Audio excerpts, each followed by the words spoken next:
If history were written not only by the victors, but also by those who dared to remain faithful to the voice within themselves, how many such stories have we failed to hear?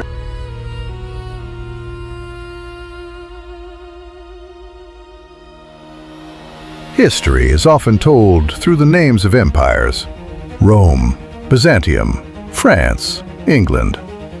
It is measured by the cold arithmetic of war. Tens of thousands of soldiers, hundreds of battles, borders redrawn after each conquest. These are the markers by which civilizations remember themselves. Yet if we listen long enough, we began to sense something quieter beneath the noise. Some of history's deepest turning points did not begin with armies or thrones. They began with a single human being, standing alone in the middle of their own life, making a choice no one else could make for them.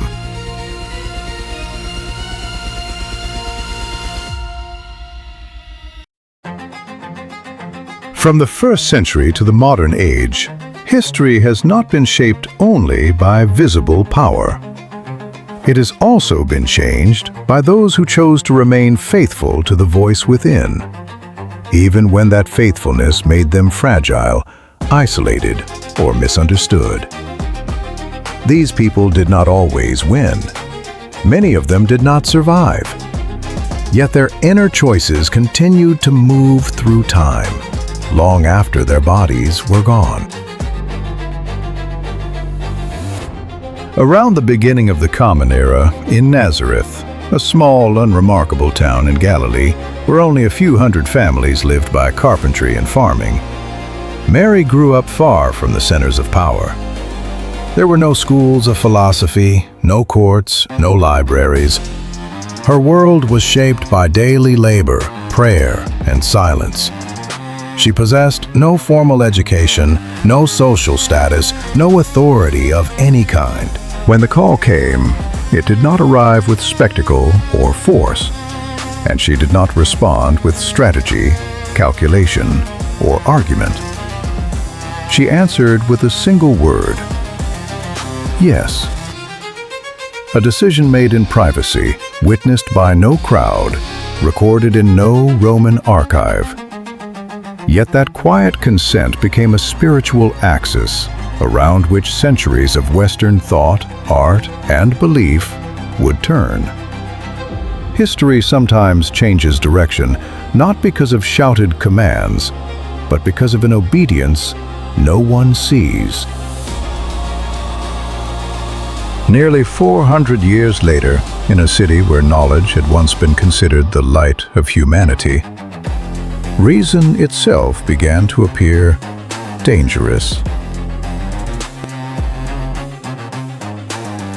Alexandria, a Mediterranean city of more than 500,000 people, was home to one of the greatest intellectual traditions of the ancient world.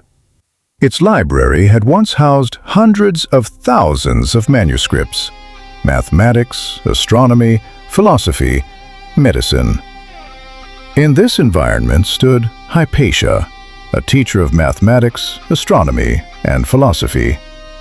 She lived at a time when the boundaries between faith, political power, and scholarship were tightening, when disagreement increasingly became a threat. As tensions rose and factions hardened, Hypatia did not retreat into silence. She remained loyal to reason, to inquiry, to the discipline of thought. That fidelity came at a terrible cost. In the year 415, she was killed by a mob. Yet her death did not erase her presence.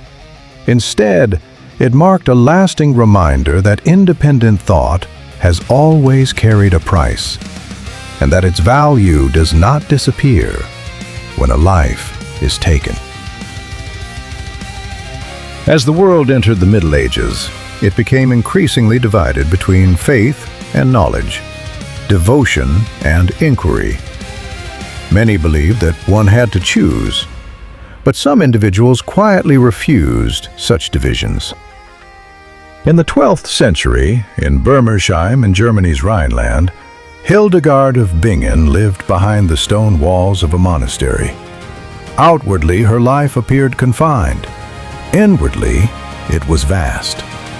Over more than 80 years, an unusually long life for the medieval period, she wrote on medicine, composed music, observed the natural world, and recorded spiritual visions. At a time when Europe often treated science and intuition as opposing forces, Hildegard demonstrated without argument or defiance that both could coexist within a single listening mind.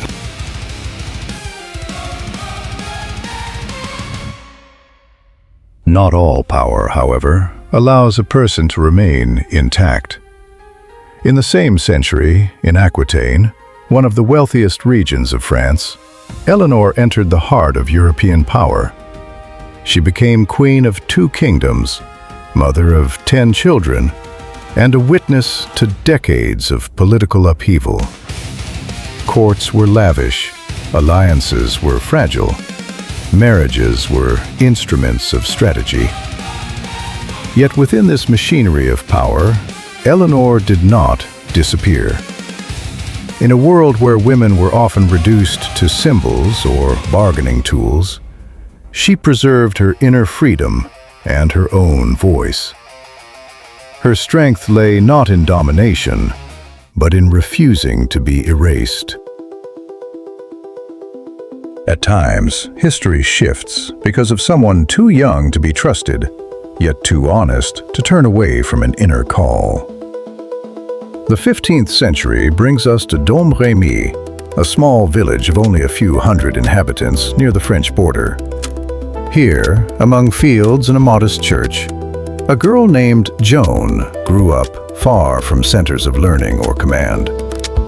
At 17, an age when most people were still searching for their place, she stood before kings and generals, speaking of an inner calling she could not deny. She wore no armor forged by tradition. She had no formal training. Yet with unshakable conviction, she led armies in decisive moments of the 100 Years' War, altering the fate of a nation before she was 20. At 19, she stepped onto the pyre rather than betray her conscience. Years later, she would be declared a saint. History remembers her not for strategy alone, but for the courage to remain faithful to what she believed was true. When silence is praised as a woman's virtue, speaking becomes an act of resistance. In the early modern period, Paris emerged as Europe's intellectual center. Ideas circulated through academies and salons, yet women were still expected to listen quietly. Marie de Gournay, born in 1565, refused this expectation. For more than 4 decades, she wrote, debated, and defended women's right to think. She possessed no throne, no army, no institutional authority, only words. Yet words, patiently and persistently used, planted seeds whose consequences would unfold long after her lifetime. There are forms of power that do not arise from possessing others, but from mastering oneself. In the same century, in Greenwich along the River Thames, Elizabeth I ascended the throne amid religious conflict and political intrigue. Her reign would last more than 44 years. She did not secure her authority through marriage or brute force.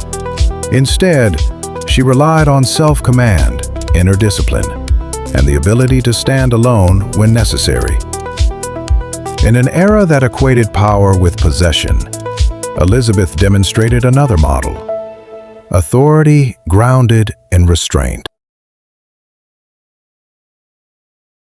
It is rare for a person to step away from the summit while still standing upon it. In 17th century Northern Europe, Christina of Sweden, born in Stockholm, made a decision that astonished the continent. At 28, at the height of her power, she abdicated the throne. not because she had failed, but because she sought spiritual freedom and intellectual life beyond the limits of rule. She chose to leave the summit in order to remain faithful to the person she felt herself becoming. When society doubts the abilities of women, only absolute fidelity to truth can open the future. In the 19th and 20th centuries, in Warsaw and later Paris, Marie Curie devoted more than 30 years of her life to science. Working in impoverished laboratories, processing tons of pitchblende by hand, she pursued scientific truth in a world skeptical of women's capabilities. 2 Nobel Prizes were not merely personal achievements.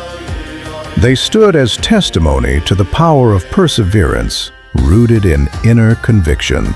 9 people, 9 eras, 9 lives separated by thousands of years.